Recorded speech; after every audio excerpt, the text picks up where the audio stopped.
Quais são as suas propostas para a saúde e o que o senhor pretende melhorar nessa área para ano que vem? Primeiro, nós vivemos no Brasil um problema sério com a saúde, porque os municípios que a concentração de recursos está na mão da União com 63%, depois vem o Estado com 24%, depois o município só com 13%.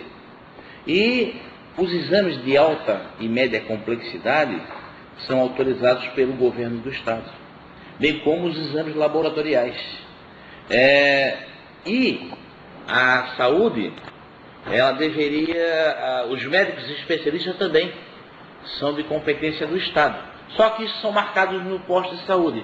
A população chega para marcar o exame, para se consultar com o médico especialista, e ela pensa que é o prefeito que está negando. Não. É o governo do Estado que deveria aumentar a cota de exames dos médicos especialistas, a cota dos exames de alta complexidade e a cota dos exames laboratoriais. O município tem financiado, além do que o Estado repassa, valores significativos. E não bastasse isso, disse no debate que houve que a relação da candidata com a saúde me lembrava um crime passional. Por quê? O amor que mata. Eu mandei diversos projetos à Câmara para criar vagas para médico e eles não aprovaram. E aí falta médico. Não, eu vou explicar isso aqui. Vagas para médico e eles não aprovaram. Trouxe uma empresa para não deixar faltar mais medicamento, para se controlar medicamento. Disseram que eu privatizei a saúde. Como privatizei se eu não terceirizei o médico, a enfermeira, o odontólogo, o técnico de enfermagem, as equipes do PSF? Não terceirizei. Não deixaram implantar o controle do medicamento para que não faltasse para a população.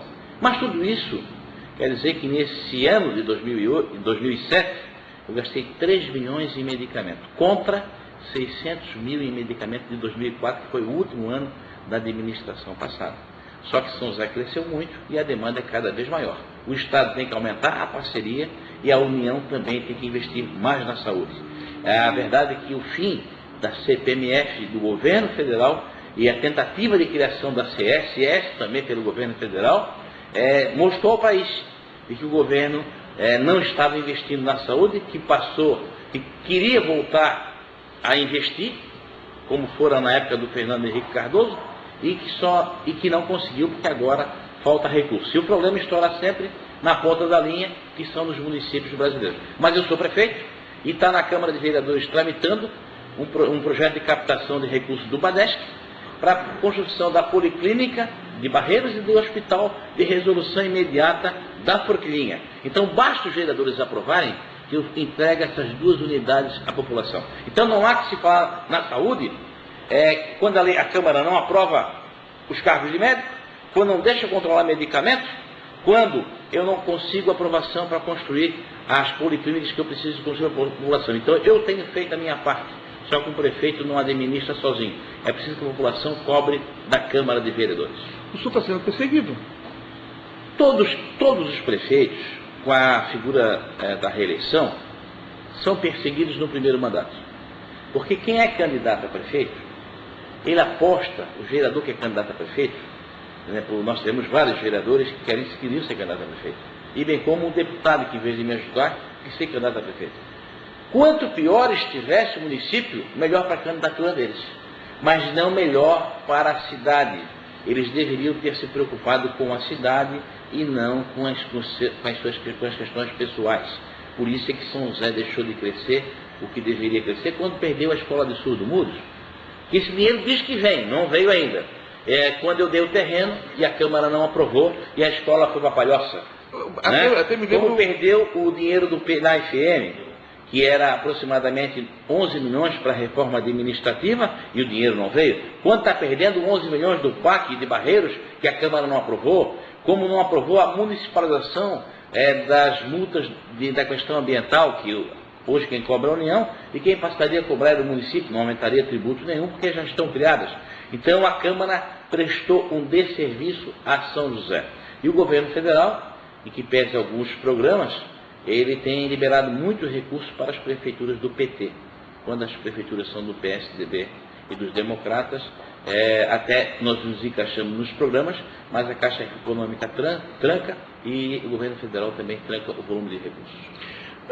Senhor Fernando, agora vamos falar agora sobre relação ao trânsito. Realmente hoje o trânsito, principalmente na região de Campinas e Cobrasol, está caótico, né? Principalmente nos horários de rush, os horários de saída e entrada da população, né? No começo do expediente.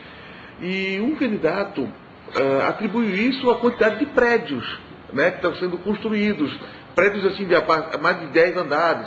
Eu acho que o gabarito máximo aqui é 15, né? Não me lembro mais. Prédios muito grandes e concentrados num lugar só, né? E o senhor no debate, o senhor falou que São José está crescendo, está tendo um desenvolvimento muito grande de prédios, né? O que o senhor... E aí ele, se eleito for, ele disse que quer revisar isso, né? Qual é a sua visão em relação a essa polêmica que mistura o trânsito com construção de prédios? É bom que diga aos empresários da construção civil que ele quer acabar com os 15 pavimentos de São José. Balneário Camboriú hoje, que é a cidade campeã de Santa Catarina, na questão da dinamicidade, depois somos nós, como segundo, ela não tem limite de andares. Os prédios são feitos conforme o seu tamanho, obedecendo a taxa de ocupação e lei de sombras. Eu sou advogado e sou administrador, não sou engenheiro. Me admira um engenheiro dizer uma coisa dessa, sabe por quê? Porque ele, o irmão dele e ele esteve na equipe, foram prefeito 8 anos. Eu peguei o trânsito caótico em Campinas. Eu peguei o trânsito caótico em toda São José. E os asfaltos que eles fizeram foi um crime. Porque eles passaram uma película preta em cima das ruas e sem fazer esgoto, ligação de água, nenhuma tubulação, nada. Hoje a Casan está cavando por semana 56 buracos na cidade, porque eles passaram a camadinha de asfalto e não fizeram a infraestrutura que a rua requer. Passar os cabos da Celesc, da telecomunicações e também a questão do esgoto e do saneamento básico. Eu teria vergonha. E eu herdei a cidade assim, Campinas, o trânsito era caótico. Nós mudamos a malha viária de Campinas. Uma rua é mão, outra é contramão, outra é mão dupla. E respondendo a isso, e aos investimentos realizados ali, como os 2 novos acessos pela Jorge Lacerda e pela Nereu Ramos, ruas dessas que ele não conhece, que não sabe o nome, né? O multiuso na beira-mar. Sabe por que o trânsito está ruim? Porque o Dário não fez a beira-mar no lado do Estreito de Capoeiras, e o trânsito que vem da Presidente Kennedy e da beira-mar deveria passar pela beira-mar. Como ele não fez, nós estamos com o trânsito todo jogado na Ivo Silveira. Então eu herdei a cidade como está, mas a cidade está bem. Os prédios não estão só concentrados aqui, estão concentrados em Barreiros e em Floresta, e não está na Forquilhinha, e não está na Serraria, porque o plano diretor de São José é uma vergonha que eles deixaram para o município. Por isso o plano lá, né? É da época do Germano Vieira. O que eles fizeram foi fazer uma coxa de retalho como fizeram com a moeda verde lá na capital, né? Por etapa, eles estão modificando o plano diretor. Quando? Barreiros, Forquilhinha, Forquilhas, Los Angeles, área industrial, Fazenda Santo Antônio, poderia também ter 15 andares. Porque a cidade de São José, ela tem apenas 117 km². É preciso verticalizar, mas não precisa ter um prédio do lado do outro, né? Agora, quem define a ocupação e os investimentos é o mercado imobiliário. E eu rendo homenagem à Enfro, ao Sinduscom, né, que é o Sindicato da Construção Civil, e eu acho que os empresários sabem o que estão fazendo. A nós, do Público Completo, não interferir nos investimentos da iniciativa privada e dotar a cidade de melhorias para que haja fluidez no trânsito, trafegabilidade, equipamentos como postos de saúde, escolas, para colocar as pessoas numa oportunidade de felicidade.